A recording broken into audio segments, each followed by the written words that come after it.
안녕하세요. 감동사연 채널 일상공감입니다. 꾸준히 한국과 각별한 인연이 있는 외국인분들의 이야기를 생생하게 전달하는 데 힘쓰도록 하겠습니다. 이제 오늘의 사연자분 모셔볼게요. 사연자분 안녕하세요. 안녕하세요. 저는 현재 영국에서 대학원을 다니고 있는 29살 헤이든이라고 합니다. 제가 오늘 일상공감에 나오게 된 이유는 바로 저희 할아버지가 한국과 특별한 인연이 있기 때문입니다. 아무쪼록 일상공감 시청자분들이 제 얘기를 좋아해 주셨으면 좋겠네요. 저희 할아버지께서는 정말 대단한 분이셨습니다. 어렸을 때 고아로 버려져 부모님 얼굴도 모른다고 하셨죠. 제대로 된 교육은커녕 먹고 자는 것도 쉽지 않았다고 합니다. 하지만 할아버지는 현실에 좌절하지 않았어요.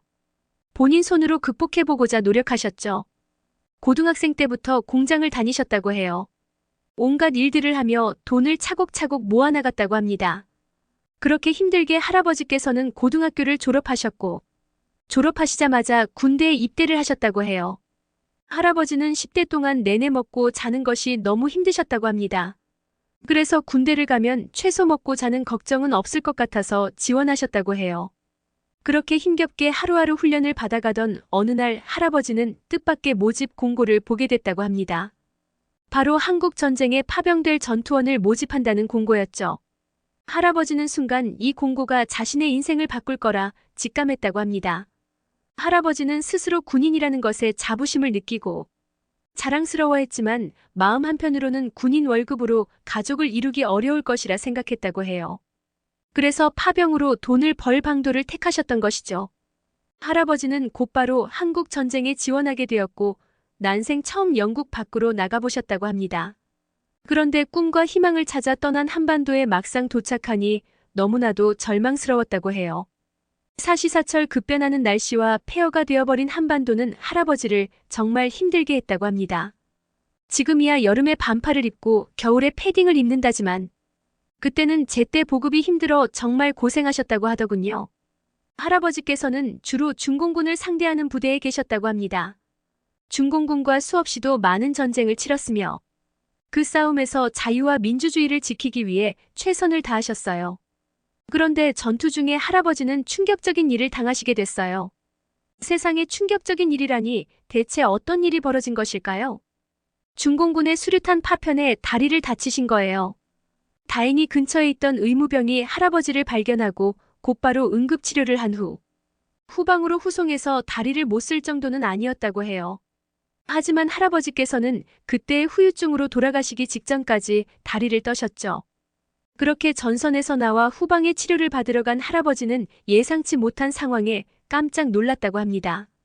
바로 한국 아이들이 텐트에서 영어를 배우는 모습을 보신 거예요. 할아버지는 이때 정말 가슴 한켠이 아렸다고 했습니다. 고아 출신인 본인도 어려움을 핑계 삼아 제대로 교육을 안 받았는데 이곳 아이들은 전쟁 중인 국토에서도 교육을 받으려고 안간힘을 쏟는 걸 보면서 많은 것을 느꼈다고 하셨죠. 집도 옷도 심지어 먹을 것도 없는 절망적인 상황 속에서 아이들은 흙바닥에 알파벳을 써가며 영어를 열심히 공부하고 있었다고 해요. 그때 할아버지는 이렇게 생각하셨다고 합니다. 내가 여기서 죽는 한이 있어도 이 아이들의 자유와 교육을 위해 이 땅을 지켜줘야겠다라고 말이죠. 할아버지로서는 동기부여가 된 셈입니다. 사실 할아버지는 순전히 돈만 바라보고 한국에 파병을 갔던 터라 그렇게까지 큰 동기부여가 없었다고 해요. 하지만 한국 아이들이 영어를 배우는 모습을 보고 전쟁에 대한 태도가 180도 달라졌다고 하셨죠.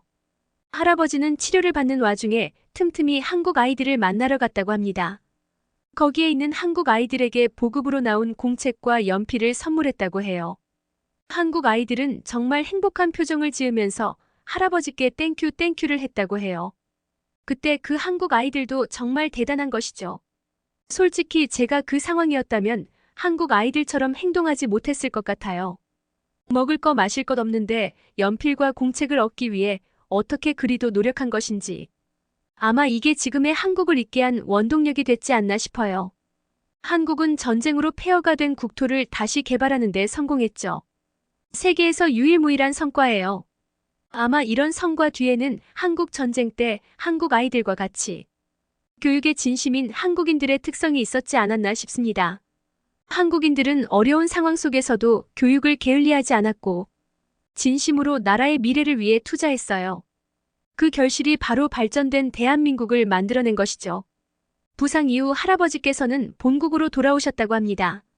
할아버지께서는 다시 전선에 나가서 싸우길 원하셨지만 군의관이 말렸다고 하더군요. 그렇게 할아버지는 영국에 돌아오셨다고 해요. 할아버지는 부상 때문에 더 이상 군인으로서의 생활을 이어나가는 것은 무의미하다고 판단 제대를 선택하셨다고 합니다. 이후 한국 전쟁 때 번 돈으로 사업을 시작하셨다고 해요. 바로 무역업이었죠. 한국 전쟁 때 만난 인맥들을 바탕으로 할아버지의 사업은 무서운 속도로 성장했습니다. 아마 여러 극한의 환경에서 살아온 할아버지이기에 이렇게까지 성공을 거둘 수 있으셨지 않나 생각됩니다. 누가 봐도 경제적 성공을 이룬 상황. 하지만 할아버지의 마음은 저 먼 한반도에 계셨습니다. 한국 아이들의 모습이 눈에 밟히셨던 거지요. 할아버지는 저희 아버지에게 항상 이렇게 말씀하셨다고 합니다. 저 먼 타지에 한국 아이들이 힘겹게 공부를 이어나가고 있다. 저렇게 노력하는 아이들이 잘 돼야 세상이 좀 더 따뜻해지고 공정해지는 것이 다라고요. 그리고 손자인 저에게도 항상 한국 전쟁 이야기를 들려주셨어요. 저로서는 할아버지의 이야기가 굉장히 흥미로웠죠. 그도 그럴 것이 저와 비슷한 세대의 사람들에게 한국은 선진국 이미지가 강하게 박혀있는 나라예요. 삼성, LG 등 세계적인 기업들과 K-POP, 한국 드라마 등 문화 콘텐츠들이 있는 나라이기에 한국 사람들은 선진국 사람들이 다라는 인식이 밑바탕에 깔려있죠. 하지만 할아버지의 이야기를 들으면 한국이 지금과 같은 상황을 이룩하기 위해 얼마나 노력했는지를 알 수 있었죠. 이 때문에 저는 할아버지께 한국 이야기를 듣는 것을 굉장히 즐겼습니다. 하지만 할아버지는 암으로 투병 중에 최근 하늘나라로 가셨습니다. 돌아가시기 직전까지 한국 이야기를 계속하셨죠. 할아버지께서는 살아생전에도 한국 고아들을 위해 기부를 계속 꾸준히 하셨었습니다. 한국 같은 케이스가 잘 돼야 전 세계 사람들이 희망을 갖고 살아간다라는 게 그러한 이유였죠. 할아버지는 고아라 어렵게 사신 만큼 한국에 대해 애착을 많이 갖고 계셨던 것 같아요. 고아 출신으로 교육도 제대로 못 받은 본인과 전쟁으로 폐허가 된 한국이 비슷하다고 생각하셨던 모양입니다. 그리고 결국 한국과 할아버지 모두 그 어려움에서 노력을 바탕으로 벗어났다는 공통점도 가지고 있죠.